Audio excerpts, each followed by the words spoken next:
Hey guys, welcome back to another video. Today, I'll show you how to import and export files in TinkerCad. Okay, so I have these houses and I want to export them so I can print them and make them in real life. That's like the point of 3D printing. So now, you could just hit the export button and then you'd have all these options. Now OBJ comes with mesh data, and then also comes with an MTL, which is like the color kind of material map. You have STL, which is just straight vertexes connected by triangles. GLTF, it came out from what I remember 3 years ago, and it also comes with data on like the normal roughness maps, and then it's also got like a lot of the points, so you can use it to make full PBR materials too. That's all the files for 3D printing currently. You also can export for laser cutting, which is pretty cool. Now, it will take some kind of time getting used to where you're actually exporting it from. I'm pretty sure it just exports from the work plane, but I don't do that much laser cutting, so I'm not a complete expert with exporting for laser cutting. Now, you might have seen this include up here. So you can either include everything in the design, or selected shapes. So to do selected shapes, just left click on an object, go to export, and then you can export the selected shape.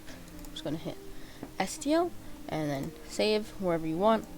That's where I have my STL. I can put it in absolutely any 3D software that I want to print from. Like I could do it in Cura, I could put it in Simplify 3D. I can do it in either one of those. Now, you might have also seen this 3D print, because this one was just download, this is 3D print.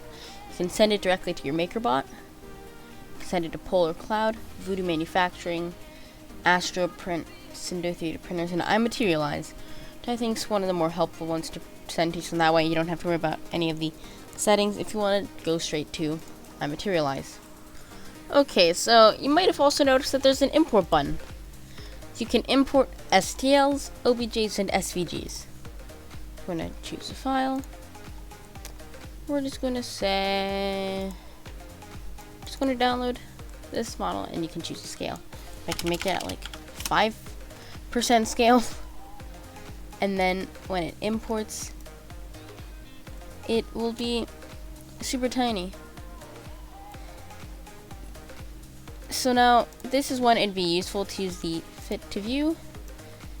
So now that we have this, now you can also make it super large. Now, same thing for SVGs. And then you can also import SVGs. I have a couple SVGs on my hard drive. Just going to do this chicken SVG. So now I had this little chicken with all the paths extruded, and then obviously I can like scale it down. Kind of accidentally flipped it. That happens sometimes. But so then now, you can then just place any SVGs onto any object that you want.